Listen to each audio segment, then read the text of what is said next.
ago, I made a trip to my mother country, the Netherlands.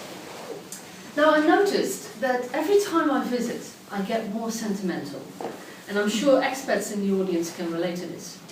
It's not homesickness, but more like a warm glow that deepens every time you think about certain places of your past.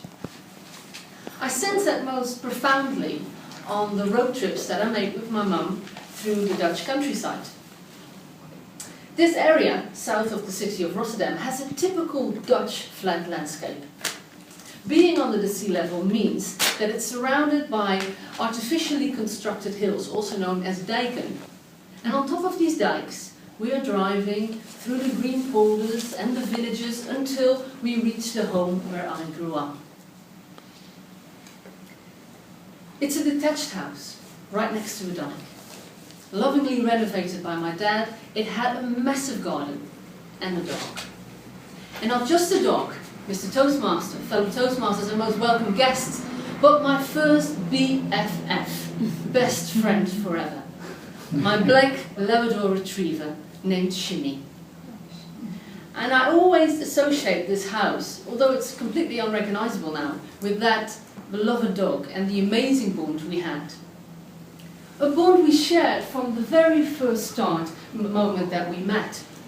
My mum reminded me of that the other day when I had her on Skype. I said to her, I said, "Mum, I'm giving a speech about Sjimmie, about our wonderful bond together." And she said, "Yes, and that started from the very beginning." I said, "How so?" I said, "Well, when you were born, we thought it was important that Sjimmie would be familiar with you before we actually introduced you to him.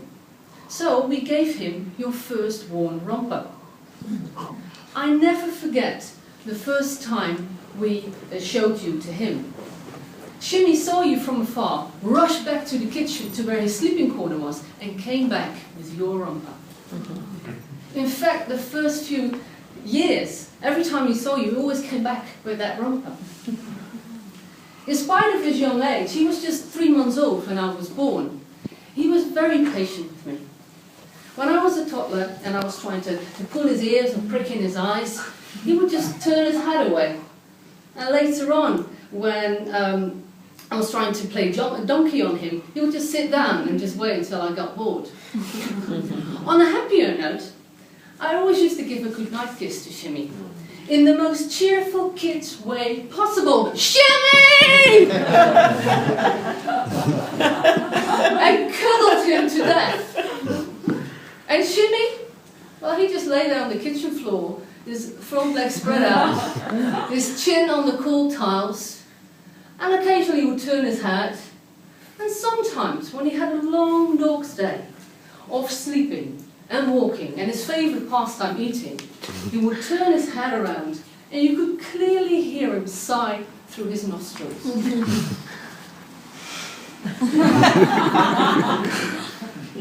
Apart from putting up with an overjoyous chant, he had a good life. He was loved by everyone who came through our doors. We used to take Sjimmie on long walks through the green boulders. And he had the biggest play yard possible, with not only our massive garden, but also with a huge fruit garden and close to our house. He was a bit aging though, from an early age on. He limped a little bit in his back leg, and he turned grey very soon. Something we had in common. Another thing we had in common was that we were both runaways, which was potentially dangerous in an area with a lot of ditches. Still, my mum wanted us to enjoy the big garden. So what she did, she bought these 2 long ropes. And during the summer, we were both tied to our own rope. The photos are comical, I can tell you. Even so, Sjimmie still managed to walk away, so now and again. Like the one time that he sneaked out into the fruit garden. My dad called for him, looked for him, couldn't find him, until suddenly he came out of the nearby bushes. That night, Sjimmie started to vomit. The next day, my mum went with him to the vet, who concluded, based on his bad breath, that he must have eaten rotten fish from the ditches. He was given antibiotics. Unfortunately, his condition worsened, and by the end of the second day, he could barely walk. We went to the bushes to find out, what he'd been doing there, and we found green bread that had been put there by the local farmer. The green on the bread was poison that could kill a small animal within hours, but not a big black dog. Sjimmie had actually followed us to the bushes, but he was too weak to walk back, so my dad had to carry him back home. At the age of 10, I didn't fully understand what was going on. So that night, when I was giving him a goodnight kiss, I said, "You'll be alright, Sjimmie. You'll be better soon." And Sjimmie, for the very first time, looked at me. And my mum remembers that quite well as well. She said, "When you walked back through the kitchen, he followed you all the way to around the corner. Something he never did before." And I remember that too. I remember walking around the corner, having one final look at Sjimmie.